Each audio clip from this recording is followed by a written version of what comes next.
अर्जुना सांगेन ऐक, येत आम्ही तुम्ही देख, आणि हे भूपती अशेक आदी करून नित्यता असेची असूनी, ना तरी निश्चित क्षया जाऊनी. हे भ्रांती केव वेगळी करुणी दोन्ही नाही, हे उपजे आणि नाशी. ते मायावशी दिसे, एरवी तत्वता वस्तू जे असे ते अविनाशीची. जैसे पवने तोय हलविले आणि तरंगाकार झाले, तरी कवना के जन्मले म्हणो ये तेथ.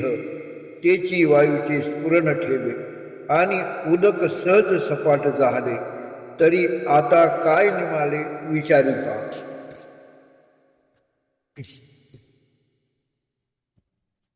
अर्थ, अर्जुना मी सांगतो ते ऐक.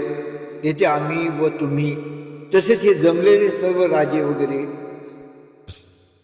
नित्य असेच असू असे नाही, किंवा निश्चित क्षय पाहू असेही नाही.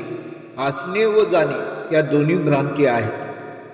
असणे नसणे हे दोन्ही आपले ठिकाणी नाहीत. उत्पत्ती नाश हे दोन्ही भ्रांतीने भासतात.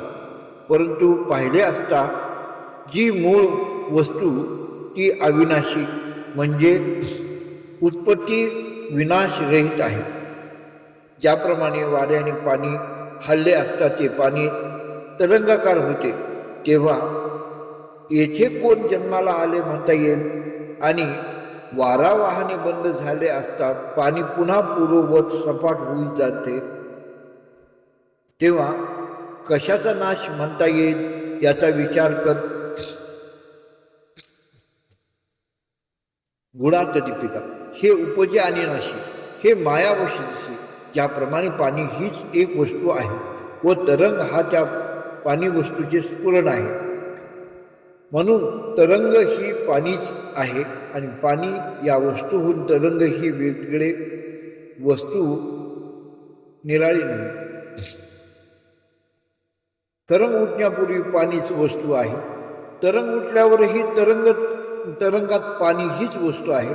तरंग नाहीसा झाल्यानंतर उर्वरित पाणीच वस्तू राहते, म्हणून तिन्ही काळी असणाऱ्या पाणी वस्तूचे ठिकाणी उत्पत्ती नाश नाही. तरंग ही पाण्याहून निराळी वस्तू सिद्ध होत नसल्यामुळे तरंगाचे ठिकाणी उत्पत्ती नाश मानता येत नाही. सारांश, उत्पत्ती नाशाचे ज्ञान भ्रांती ठरते.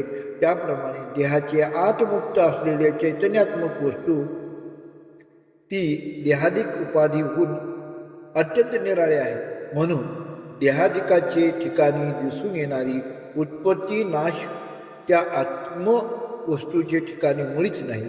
पण जीव आपले देहाहून निराळे असलेले चैतन्य स्वरूप विसरून देहालाच मी म्हणतो व देहादिकाची उत्पत्ती नाश माझे ठिकाणी आहेत असे समजतो.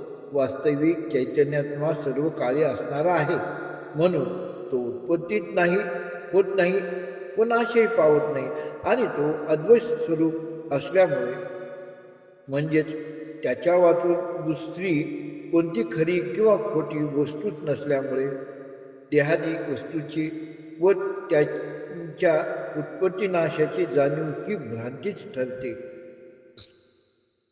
श्री ज्ञानेश्वरी अध्याय क्रमांक 2.